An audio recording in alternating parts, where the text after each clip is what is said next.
Galerinha, eu sou a tia Osana e hoje nós vamos dar início à nossa terceira aula de História, dando continuação ao nosso assunto em meados do século XX, e hoje nós vamos falar do papel político e social da mulher e sobre o Estado Novo. Vamos começar a nossa aula falando sobre o papel político e social da mulher. Esse conteúdo está na página 431 do nosso livro de História. As lutas femininas pelos direitos civis e democráticos começaram na metade do século XVIII e elas reivindicavam o direito ao voto, à educação, à igualdade de condições de trabalho e ao salário, a igualdade no salário também. A Nova Zelândia foi o primeiro país em que as mulheres conquistaram o direito ao voto, no ano de 1893. Aqui no Brasil, com a Constituição de 1934, as mulheres tiveram direito ao voto e também tiveram o direito de se candidatar à política brasileira. Essa Constituição, ela assegurou o Código Eleitoral de 1932, que também nesse Código Eleitoral dava direito ao voto secreto. Carlota Queiroz foi a primeira mulher a participar da política brasileira. Ela foi eleita deputada federal no ano de 1934. Ela foi responsável por criar o projeto de criação de serviços sociais no Brasil. Aí no nosso livro vocês estão vendo uma foto da deputada Carlota Queiroz, deputada federal, durante uma sessão na Assembleia Nacional Constituinte no ano de 1934. Ela foi a única mulher eleita entre os 252 deputados homens. Outra mulher que se destacou na política brasileira no início do século XX foi a carioca Berta Lutz, bióloga e advogada. Ela garantia às mulheres o direito à licença maternidade. Vocês estão vendo no nosso livro uma foto dela, da bióloga Berta Lutz. E ela ficou conhecida como a maior líder na luta pelos direitos políticos das mulheres brasileiras. Essa foto foi tirada no ano de 1922. Somente no século XXI, o Brasil elegeu a nossa primeira presidente da República, Dilma Rousseff, no ano de 2011. O Estado Novo, ele iniciou em 1937 e terminou em 1945.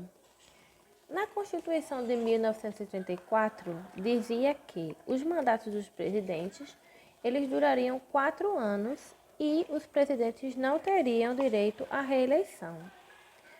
O mandato de Getúlio Vargas ele terminaria em 1938, mas em 1937 os seus aliados eles descobriram um plano dos opositores, a Vargas, e nesse plano continha que promovia, incêndios em prédios públicos, saques, atentados e uma greve geral.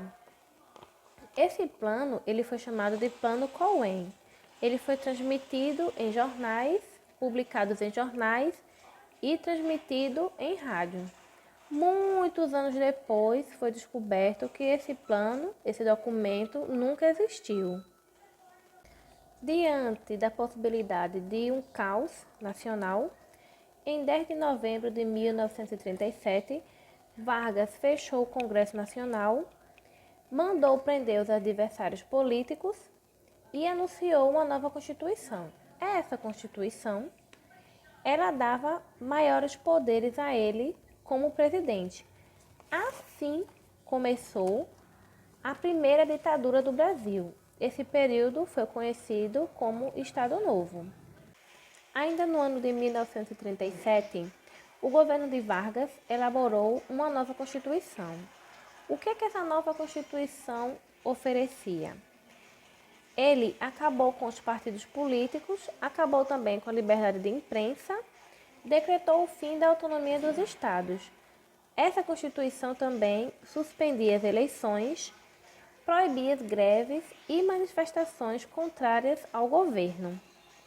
Vocês estão vendo aí no livro, na página 432, uma foto de Getúlio Vargas durante o anúncio pelo rádio da nova Constituição, né, no ano de 1937.